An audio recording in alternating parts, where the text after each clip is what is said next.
नमस्कार दोस्तों, मैं सुनील कुमार आपका फिर से स्वागत करता हूं आपके अपने चैनल क्या ऐसा होता है में। दोस्तों, मैंने आपको पूरी जानकारी दी है कालसर्प दोष की पूजा में किस तरह से और कितना कितना पैसा खर्च होता है, कितने दिन में आपको बहुत अच्छे रिजल्ट मिलेंगे, ये भी मैंने अपने वीडियो के माध्यम से आपके साथ शेयर किया है। लेकिन आज मैं आपको एक बेहतरीन जानकारी देने जा रहा हूं कि आखिरकार जब मैं त्र्यंबकेश्वर पहुंच जाऊं तो मैं किनसे पूजा कराऊं। क्योंकि मैंने इंटरनेट पर सर्च किया, इंटरनेट पर सर्च करने के बाद मैंने पंडित जी को कांटेक्ट किया, लेकिन मुझे तो नहीं पता है कि भाई पंडित जी कैसे हैं।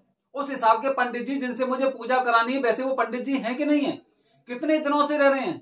भाई फोन पे तो कोई भी आपको बता देगा कि मैं 15 साल से रह रहा हूं, 10 साल से रह रहा हूं या 400 साल से रह रहा हूं, ये तो हर एक कोई बता देगा। लेकिन अगर आप किसी के माध्यम से जा रहे हैं तो वो एक सबसे बड़ी बात होती है दोस्तों। तो मैं अपनी वीडियो के माध्यम से आपको बताने जा रहा हूं कि आखिरकार आपको कौन से पंडित जी से पूजा करानी चाहिए कालसर्प दोष की।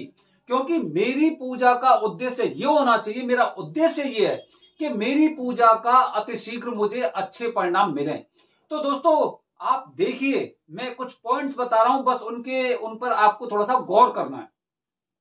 तो दोस्तों, जब भी हम कालसर्प दोष की पूजा करने के लिए जाते हैं तो हमारा उद्देश्य रहता है कि अच्छे से अच्छे पंडित जी से हम पूजा कराएं। तो सबसे पहली बात जो जानने योग्य आपकी है कि अगर आपके संपर्क में कोई ऐसे पंडित जी हैं जिनको आप बहुत अच्छी तरह से जानते हैं, आप जानते हैं कि भाई ये तो सदियों से पूजा करा रहे हैं। जैसे मैं पूजा कराने गया था तो मुझे वहां की कोई भी जानकारी नहीं थी। फिर जो मेरे बॉस हैं, बॉस ने मेरे ने बताया कि मैंने 20 साल पहले उनसे पूजा कराई थी या 15 साल पहले मैं उनसे पूजा कराई थी, उनके पिताजी से मैं मिला था। तो मतलब ये है कि अब मेरा उद्देश्य एकदम फिक्स हो गया कि उन्होंने बताई है, जो जानकारी दी वो जानकारी पूरी तरह से सत्य है, मतलब वो उस हिसाब के पंडित जी हैं, ये मुझे पता चल गया। तो हमेशा अगर आपके रेफरेंस में कोई ऐसे लोग हैं तो उनसे आप संपर्क करिए और उनके द्वारा ही आपको पूजा करानी चाहिए, ये तो हमें लगता है।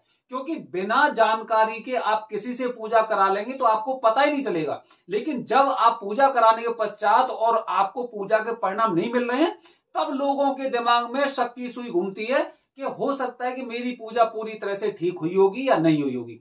तो ये पहली जरूरी बात है, जब भी पूजा कराओ आप त्र्यंबकेश्वर में तो आप अपने किसी रेफरेंस से जाओ। जैसे कि मुझे रेफरेंस मिला, मुझे रेफरेंस मिलने के बाद वहां पर मैं करीब 10 दिन वहां पर रहा और वहां पर मैंने एकदम बस खोज पड़ताल और एक जांच पड़ताल मैंने एक तरीके से की और वहां से मैंने कुछ पंडित जी के नंबर निकाले। अब मैं जाता हूं तो उन्हीं से पूजा कराता हूं, क्योंकि मुझे उनके बारे में सारी चीजें जानकारी हैं। उन्होंने मुझे वो सारी चीजें दिखाई हैं, जैसे कि ताम्रपत्र हो गया या सर्टिफिकेट हो गया या फिर संघ के सदस्य हैं कि नहीं है। उन्होंने अपने पिताजी की फोटो बताई है जो उनके घर में लगी हैं। तो ऐसे करके, क्योंकि वैसे वो आम इंसान को तो नहीं बताएंगे चीजें वो, लेकिन जब उन्हें पता चलता है कि ये बंदा यूट्यूब से जुड़ा हुआ है, यूट्यूबर है और ऐसी ऐसी जानकारी दे रहा है, तब तब कहीं जाके उन्होंने जानकारी मुझसे शेयर की। तो हमेशा त्र्यंबकेश्वर में कभी भी पूजा करने जाओ तो एक बात ध्यान रखना कि रेफरेंस से जाना। काफी लोग मैंने देखे हैं कि अगर किसी पंडित जी ने मांगे 2100 रुपए और दूसरे ने मांगे 15,000 रुपए, तो वो सोचेंगे कि ये 15,000 रुपए मांग रहे हैं तो हो सकता है ये पूजा अच्छी करेंगे, हो सकता है ये यहीं के रहने वाले होंगे, जिस तरह से मैंने लोगों से सुना है उस तरह के पंडित जी ये होंगे। लेकिन ये जरूरी नहीं है, क्योंकि आपको पता है कि हर इंसान अच्छी तरह से जानता है, सामने वाले के भाव को देखकर वो समझ सकता है कि इसे क्या चाहिए और कौन से जवाब की प्रतीक्षा कर रहा है। तो मैं प्रयास करूंगा आप लोगों को सचेत करने के लिए कि सबसे पहले जब भी आप पूजा कराएं तो वहां पर आप अपने किसी रेफरेंस से जाइए तो बेटर होगा। आप किसी को जानते हैं, अच्छी बात है, या आपके आसपास के लोग वहां पे रहते हैं, ये भी अच्छी बात है। ये पहली बात है। दूसरी बात बता रहा हूं मैं आपको, जैसे कि कल मैंने आपको पंडित जियों की अलग अलग कैटेगरी बताई कि भाई एक इस तरह के पंडित जी हैं, दूसरे इस तरह के पंडित जी हैं, तीसरे इस तरह के पंडित जी हैं। अब जिस इंसान पर पैसा नहीं है, मतलब ज्यादा पैसा नहीं है, और वो उसके मन में एकदम संदेह हो रहा है कि भाई मैं भी 15,000 वाली 31,000 वाली पूजा कराना चाहता हूं, ठीक है, लेकिन उसे तो मैं करा नहीं सकता, तो अब मैं क्या करूं, क्योंकि सबसे अच्छी पूजा तो वही होगी। हमारे देश में तो यही कल्चर चल रहा है, महंगी चीज है तो अच्छी होगी। ऐसा जरूरी नहीं है। ये पूजा एक थोड़ा सा सेपरेट में होती है, पुरानी विधि से होती है।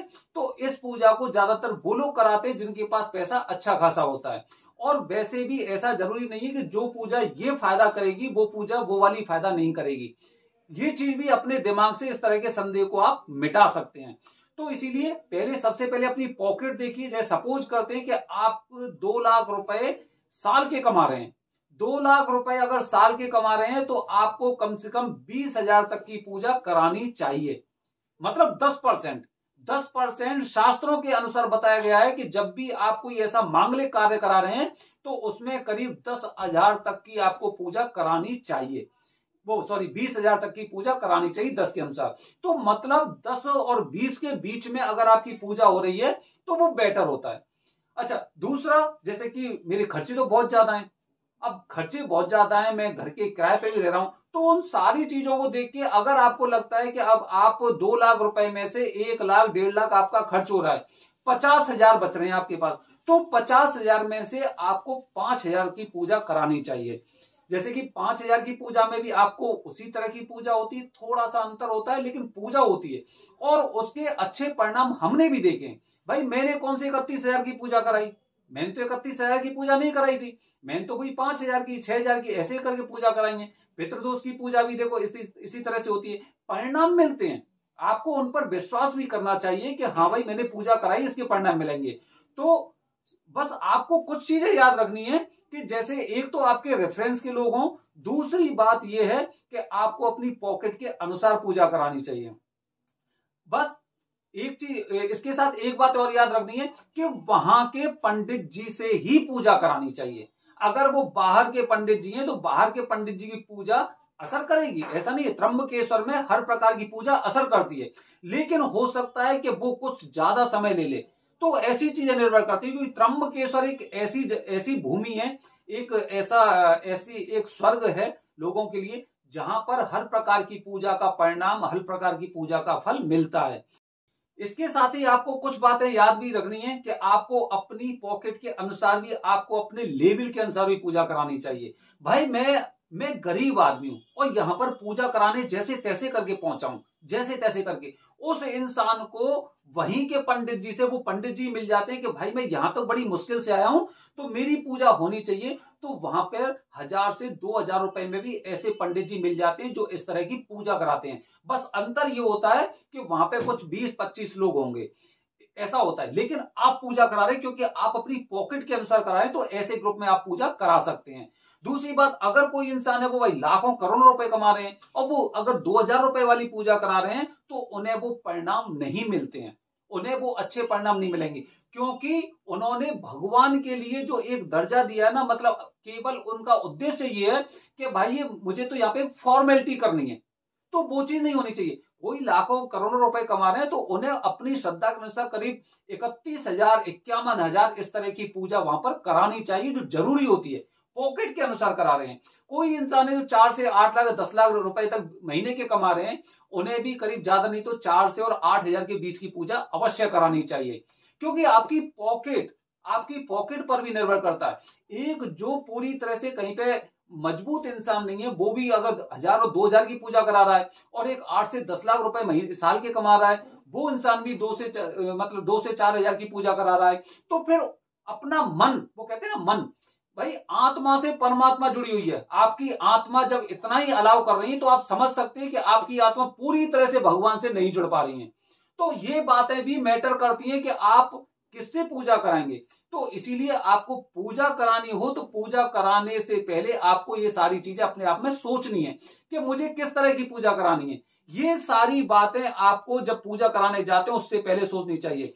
तो मैंने आपको एक चीज बताई, सबसे पहली ये कि वहां पर आप हमेशा रेफरेंस से जाइए, अगर आपकी कोई वहां पर जानकारी नहीं है तो वो पूजा आपकी अच्छी होगी। दूसरा, आपको अगर बहुत गरीब आदमी है तो आप ग्रुप में भी पूजा कराते हैं तो ग्रुप में पूजा करा सकते हैं, क्योंकि 1,000 और 2,000 के बीच में ग्रुप में पूजा हो जाती है और वहां पर हो सकता है 20-25 लोग होंगे, लेकिन आपने अपनी पॉकेट के अनुसार जो इतना बड़ा कदम उठाया है, आपको परिणाम उसके भी बहुत अच्छे मिलते हैं। लेकिन पंडित जी वहीं के होने चाहिए।